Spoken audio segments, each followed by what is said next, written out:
ശബരിമലയിൽ നിന്ന് 4.5 ലിറ്റർ വിദേശ മദ്യം പിടികൂടി. സംഭവത്തിൽ കൊല്ലം കിളികൊല്ലൂർ സ്വദേശി ബിജുവിനെ പോലീസ് കസ്റ്റഡിയിലെടുത്തു. മണ്ഡലകാലത്തിന്റെ ആരംഭം മുതൽ ഇയാൾ അനധികൃതമായി മദ്യവിൽപ്പന നടത്തിയിരുന്നതായി പോലീസ് പറഞ്ഞു.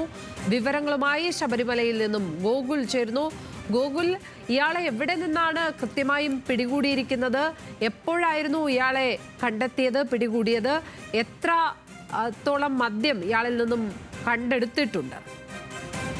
ലക്ഷ്മി, ഇന്ന് വൈകുന്നേരം 6 മണിയോട് കൂടിയിട്ടായിരുന്നു സന്നിധാനം പോലീസ് ഇത്തരത്തിൽ അനധികൃതമായി സൂക്ഷിച്ചിരുന്ന മദ്യം പിടികൂടുകയുണ്ടായത്. ശബരിമല വലിയ നടപ്പന്തലിന് സമീപത്തെ ഹോട്ടലിൽ നിൽക്കുന്ന ഒരു ജീവനക്കാരനിൽ നിന്നാണ് മദ്യം പിടികൂടിയിരിക്കുന്നത്. കൊല്ലം കിളികല്ലൂർ സ്വദേശിയായിട്ടുള്ള ബിജു ആണ് സന്നിധാനം പോലീസിന്റെ പിടിയിലായത്. നിലവിൽ ഇയാൾ ഇത്തരത്തിൽ അനധികൃതമായിട്ട് മദ്യവിൽപ്പന നടത്തുന്നുള്ളതായിട്ട് പോലീസിന് രഹസ്യ വിവരം ലഭിച്ചിരുന്നു. അതിന്റെ അടിസ്ഥാനത്തിൽ നടത്തിയ പരിശോധനയിലാണ് ഇയാളുടെ ബാഗിൽ നിന്നും മദ്യം പിടികൂടിയത്. 4.5 ലിറ്ററോളം വിദേശ മദ്യമാണ് ഇയാളിൽ നിന്നും പിടികൂടിയിരിക്കുന്നത്.